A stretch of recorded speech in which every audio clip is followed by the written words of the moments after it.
ಸಿಕ್ಕಿದ್ರು ನನಗೆ. ಸರ್ ಅವರಿಗೊಂದು ಒಂದು ತಿಂಗಳ ಮುಂಚೆ ನಾ ಹೇಳಿದ್ದೆ, ನಮ್ಮಲ್ಲಿ ಒಂದು ವಿದ್ಯಾರ್ಥಿ, ಹಳೆ ವಿದ್ಯಾರ್ಥಿ ಒಂದು ಟ್ರಸ್ಟ್ ಇದೆ, ಅಲ್ಯೂಮಿನಿ ಟ್ರಸ್ಟ್ ಇದೆ, ಅವರು ಹೆಲ್ಪ್ ಮಾಡ್ತಾರೆ. ನಿಮ್ಮ ಮಕ್ಕಳಿಗೆ ಏನಾದ್ರು ಅಂತ ಪರಿಸ್ಥಿತಿ, ಗಂಭೀರವಾದಂತಹ ಪರಿಸ್ಥಿತಿ ಇದ್ದಲ್ಲಿ ಅವರನ್ನ ಅಪ್ರೋಚ್ ಮಾಡಬಹುದು. ಗಿರೀಶ್ ಪ್ರಭು ಅಂತ ಅವ್ರ ಹೆಸರು, ಪ್ರೆಸಿಡೆಂಟ್ ಅವರು ಅಂತ ಹೇಳಿದ್ರು. ಅವ್ರು ಕೇಳ್ಕೊಂಡು ಆಯ್ತು ಸರ್ ಅಂತ ಹೇಳಿದ್ರು. ಹಾಗೆ ಒಂದು ತಿಂಗಳ ಆದ್ಮೇಲೆ ನಮ್ಗೆ ನಿಲ್ಸಿದ್ರು.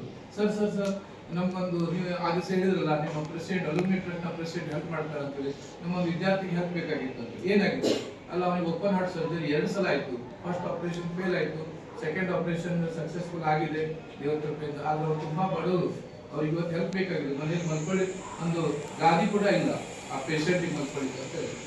ಆಯ್ತು ಅಂತ ಹೇಳಿದ್ರೆ ನಾನು ಇಮಿಡಿಯೇಟ್ಲಿ ನಾನು ಗಿರೀಶ್ ಪ್ರಭು ಅವರ ನಂಬರ್ ಕೊಟ್ಟೆ, ಹೆಸರು ಕೊಟ್ಟೆ, ಮತ್ತೆ ಇವ್ರಿಗೆ ಕಾಂಟ್ಯಾಕ್ಟ್ ಮಾಡಿ, ನೀವೇ ಕಾಂಟ್ಯಾಕ್ಟ್ ಮಾಡಿ ಮತ್ತೆ ಹೇಳಿ ರಾಡಿ ಸರ್ ನಂಬರ್ ಕೊಟ್ಟಿದ್ರು ಅಂತ ಹೇಳಿ. ಡೆಫಿನೆಟ್ಲಿ 100% ಇವ್ರಿಗೆ ಅಂತ ಹೆಲ್ಪ್ ಬಂತು. ಸರಿ, ಅವ್ರು ಫೋನ್ ಮಾಡಿದ್ರು. ಫೋನ್ ಮಾಡಿದಾಗ ಇವ್ರು ಹೇಳಿದ್ರು, ನಿಮ್ಗೆ ಎಷ್ಟು ಹೆಲ್ಪ್ ಬೇಕು ಅಂತ ಹೇಳಿದ್ರು. ಅವ್ರು ಹೇಳಿದ್ರು 2,000 ರಿಂದ 50,000 ಎಷ್ಟು ಕೊಟ್ಟರೆ ಆಗ್ತದೆ, ಮ್ಯಾಕ್ಸಿಮಮ್ 50,000 ಮಿನಿಮಮ್. ಇಮಿಡಿಯೇಟ್ಲಿ ಅವರು ಒಂದು ಅವ್ರ ಗ್ರೂಪಲ್ಲಿ, ಅಲುಮಿನಿ ಗ್ರೂಪಲ್ಲಿ ಹಾಕಿದ್ರು, ಈ ರೀತಿ ಒಂದು ಸುಮಾರು 50,000 ಅವರಿಗೆ ಹೆಲ್ಪ್ ಮಾಡಬೇಕಾಗಿದೆ. ವಿದಿನ್ 24 hours 24 ಗಂಟೆ ಒಳಗೆ 67,000 ರೂಪಾಯಿ ಸಂಗ್ರಹ ಆಯಿತು. ಸೊ 67,000 ರೂಪಾಯಿನ ಆ ಬಡ ವಿದ್ಯಾರ್ಥಿಗೆ ಕೊಡಲಾಯಿತು. ಎಲ್ಲೂ ಪೇಪರ್ ಹಾಕಲಿಲ್ಲ, ಎಲ್ಲೂ ಪ್ರಚಾರ ಮಾಡಿಲ್ಲ, ಏನೂ ಮಾಡಿಲ್ಲ. ಇದು ನಿಜವಾದ ಸೇವೆ. ಈಗಲೂ ಅವ್ರು ಇಷ್ಟೇ ಮಾಡಿ, ಒಂದೊಂದು ಕ್ಲಾಸಿಗೆ ಸುಮಾರು 3.5 ಲಕ್ಷ ರೂಪಾಯಿ ಖರ್ಚು ಬರ್ತಾ ಇದೆ. 8 ಕ್ಲಾಸ್ ಅನ್ನ ಮಾಡಿದ್ದಾರೆ. ಸೊ ನಮ್ಮ ಹತ್ರ ಅಂದ್ರೆ ನೀವು ಅಂದ್ರೆ ನಾವು, ನಮ್ಮ ಹತ್ರ ಇದು ಮಾಡ್ಲಿಕ್ಕೆ ಆಗುದಿಲ್ಲ. ಆದ್ರೆ ಬೇರೆಯವ್ರು ಮಾಡಿದ್ದನ್ನ ಚೆನ್ನಾಗಿ ಇಟ್ಕೊಳ್ಳಿ ನಮ್ಮ ಹತ್ರ ಆಗ್ತದೆ. ಮತ್ತೆ ನನ್ಗೊಂದು ಹುಡುಗಿ ಎಲ್ಲೋದವಳು ಬಾಯ್ ಇದು ಬಾಯ್ ಬೇಗ ಈ ಹುಡುಗಿ ಏನ್ ಹೇಳಿದ್ದು ಮೊನ್ನೆ ನಂಗೆ, ಸರ್ ನಮ್ಮ ಅಲ್ಯೂಮಿನಿ ಟ್ರಸ್ಟ್ ನವರು 3.5 ಲಕ್ಷ ರೂಪಾಯಿ ಖರ್ಚು ಮಾಡಿ ಒಂದೊಂದು ಕ್ಲಾಸ್ ರೆಡಿ ಮಾಡಿದ್ರು. ಬಟ್ ನಾನು ಮುಂದೆ ಅದಕ್ಕಿಂತ ಹೆಚ್ಚು ಖರ್ಚು ಮಾಡಿ ಅದು ಈ ಹುಡುಗಿ ಮಾತಲ್ಲ, ಇದು ನಿಮ್ಮೆಲ್ಲರ ಮಾತಿದೆ, ನಿಮ್ಮ ಆಶ್ವಾಸನೆ ಅದು. ಸೊ ನಾಳೆ ನೀವು ಕೂಡ ನಿಮ್ಮ ಶಾಲೆ ಸಲುವಾಗಿ ಮಾಡ್ಬೇಕಾಗ್ತದೆ. ಆದ್ರೆ ಇವತ್ತು ಅರ್ಜೆಂಟ್ ಆಗಿ ಮಾಡ್ಬೇಕಾದದ್ದು ಅದಲ್ಲ. ನೀವು 3.5 ಲಕ್ಷ 5 ಲಕ್ಷ ಹುಡುಗ ಬೇಡ, ಅರ್ಜೆಂಟ್ ಆಗಿ ನೀವು ಮಾಡ್ಬೇಕಾದಕ್ಕೆ ಒಳ್ಳೆ ವರ್ತನೆ ಮಾಡಿ, ಬಿಹೇವ್ ಒಳ್ಳೆ ಮಾಡಿ, ಡಿಸಿಪ್ಲಿನ್ ಕಲ್ತ್ಕೊಳ್ಳಿ. ಕ್ಲಾಸ್ ರೂಮ್ ಅನ್ನ ವರಾಂಡಾದ ಮೇಲೆ ಎಲ್ಲೂ ಕೂಡ ಒಂದು ಸಣ್ಣ ಚಾಕ್ಲೇಟ್ ಕಾಗದ, ಇವತ್ತು ನಾ ಬೆಳಿಗ್ಗೆ ಬಂದಾಗ ನಂಗೆ ಬಹಳ ಖುಷಿ ಆಯ್ತು.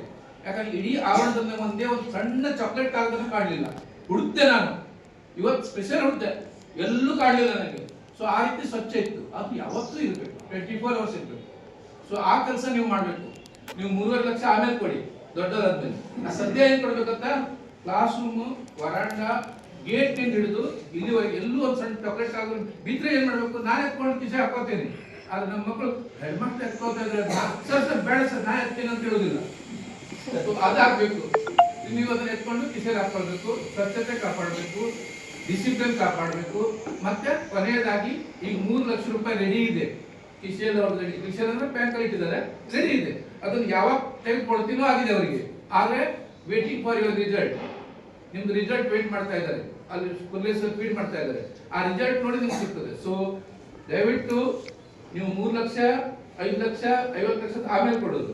ಸದ್ಯ ನೀವು ಕೊಡುವಂತ ಕೋಟಿ ರೂಪಾಯಿ ಅಂತ ಹೇಳಿದ್ರೆ ಶಿಸ್ತು ಮತ್ತು ಸ್ವಚ್ಛತೆ ಮತ್ತು ಮತ್ತೆ ಒಳ್ಳೆಯ ಗುಣ, ಒಳ್ಳೆಯ ಪ್ರದರ್ಶನ.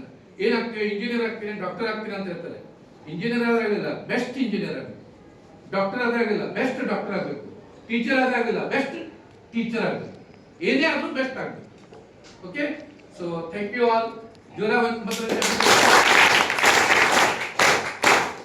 ಇವತ್ತಿಂದ ಇಡೀ ಶಾಲೆಯಲ್ಲಿ ಸ್ವಚ್ಛತೆಯನ್ನು ಕಾಪಾಡ್ತೀರಿ, ಶಾಂತತೆಯನ್ನು ಕಾಪಾಡ್ತೀರಿ.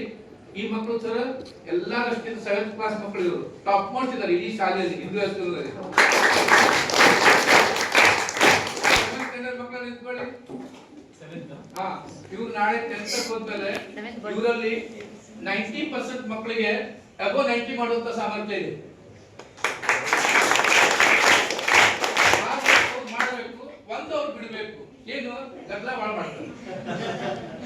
ಅದನ್ನ ಬಿಟ್ರೆ ಎಲ್ಲರೂ ಮತ್ತೆ ಸೀರಿಯಸ್ ಆಗಿ ಸ್ಟಡಿ ಮಾಡಿದ್ರೆ ಇವರು ಅಬೋ 90 ಮಾಡ್ತಾರೆ. ನಾ ಹೇಳಿದೆ ಅವರಿಗೆ, ನಾ ಎಲ್ಲಿದ್ರು ನನಗೆ ಕರೆದು ನೀವು ನನ್ಗೆ ತೋರಿಸ್ಬೇಕು ನಾವು ಎಷ್ಟು ಮಾಡಿದ್ದೇವೆ ಅಂತ ಹೇಳಿ.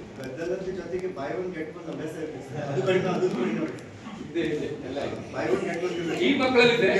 ನೆಕ್ಸ್ಟ್ ಒಳ್ಳೆ ಮಕ್ಕಳು ನಾ ಹೇಳ್ತೀನಿ 6th ಸ್ಟ್ಯಾಂಡರ್ಡ್ ಮಕ್ಕಳು ಎಷ್ಟು ಮಂದಿ ಇದಾರೆ ಇಲ್ಲಿ? ಇವರಲ್ಲೂ ಕೂಡ ಒಳ್ಳೆ ಸಾಮರ್ಥ್ಯ ಇದೆ. ಅಂದ್ರೆ ಈ ಜೂನಿಯರ್ ಮೋಸ್ಟ್ ಮಕ್ಕಳೇ ಚೆನ್ನಾಗಿದ್ದಾರೆ, ಬಟ್ ನಾವು ಅದನ್ನ ಕಂಟಿನ್ಯೂ ಮಾಡಬೇಕು, ಹಾರ್ಡ್ ವರ್ಕ್ ಮಾಡಬೇಕು. ಹಾರ್ಡ್ ವರ್ಕ್ ಮಾಡಿದ್ರೆ ಆಗ್ತದೆ. ಆಮೇಲೆ 8th 9th 10th ಮಕ್ಕಳು ಮಾತ್ರ they need lot of improvement. ನಿಮ್ಮಲ್ಲಿ ಬಿಹೇವಿಯರ್ ಚೇಂಜಸ್ ಆಗಬೇಕು, ಮತ್ತೆ ಸ್ಟಡಿ ಆಗಬೇಕು ಸೀರಿಯಸ್ಲಿ. ಇದನ್ನೆಲ್ಲ ನೋಡಿ ನೀವು ಇನ್ಸ್ಪೈರ್ ಆಗಬೇಕು. ಅಂಡರ್ಸ್ಟುಡ್? ಇವಾಗ ಏನಾಗುತ್ತೆ ಗೊತ್ತಾ, 8th ಅಲ್ಲಿ ನಾವು ಹಾಗೆ ಇದ್ವಿ. Up to 6th standard we were the best students that we can be, behaved and all. 8th standard ಅಲ್ಲಿ ಸ್ವಲ್ಪ ಸ್ಟಾರ್ಟ್ ಆಗುತ್ತೆ personal, and that's good because it's normal development. So ಅದಾದ ನಂತರ ನೀವು ಅದು ಮಾಡಿ, ಏನೇನು ಮಾಡ್ತೀರಾ ಅದನ್ನೆಲ್ಲ ಮಾಡಿ. ಅದ್ರ ಅಭ್ಯಾಸದ ಮೇಲೆ ಗಮನ ಕೊಡಿ, ಸ್ಪೋರ್ಟ್ಸ್ ಮೇಲೆ ಗಮನ ಕೊಡಿ. ಅದು ಮಾಡಬಾರ್ದು ಅಂತಿಲ್ಲ. ನಿಮ್ದು ಗದ್ದಲ ಮಾಡೋದು ಮಾಡಬೇಕು. ಗದ್ದಲ ಮಾಡದೇ ಇದ್ರೆ ಲೈಫ್ ಬೋರಿಂಗ್ ಆಗುತ್ತೆ. ಅದ್ರ ಅಭ್ಯಾಸನೂ ಮಾಡಿ. ಅವ್ರು ಹೇಳಿದಷ್ಟು ಮಾಡ್ಬಿಡಿ, ಸ್ವಲ್ಪ ಕಡಿಮೆ ಮಾಡಿ. ಸೊ ಸ್ಟಡೀಸ್ ಮಾಡಿ. ಬಿಕಾಸ್ ಇಂಡಿಯಾದಲ್ಲಿ ಏನಿದೆ ಗೊತ್ತಾ, ಸ್ಪೋರ್ಟ್ಸ್ ಅಲ್ಲಿ ಹೋದ್ರೆ ಎಷ್ಟು ಜನ ಮುಂದೋಗ್ತಾರೆ? ವಿರಾಟ್ ಕೊಹ್ಲಿ ಒಂದೇ, ರೋಹಿತ್ ಶರ್ಮಾ ಒಂದೆರಡು, ಒಂದು 20 ಜನ ಕ್ರಿಕೆಟ್ ಅಲ್ಲಿ ಇದ್ದಾರೆ. ಅದ್ರ ಸ್ಟಡೀಸ್ ಮಾಡಿದ್ರೆ ಒಳ್ಳೆ ಕರಿಯರ್ ಆಗ್ಲಿಕ್ಕೆ ಬರುತ್ತೆ. ಸೊ ಅದಕ್ಕೋಸ್ಕರ ಸರ್ ಹೇಳ್ತಾ ಇದ್ದಾರೆ, put enough efforts and be good students.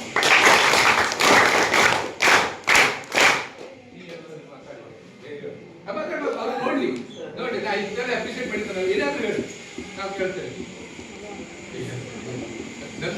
ನಾನು ಮರ್ಯಾದೆ ಇಲ್ಲ, ಅವ್ರು ಕೊಡ್ತಾರೆ. ಆಮೇಲೆ ಅವ್ರು ಕೊಡ್ತಾರೆ.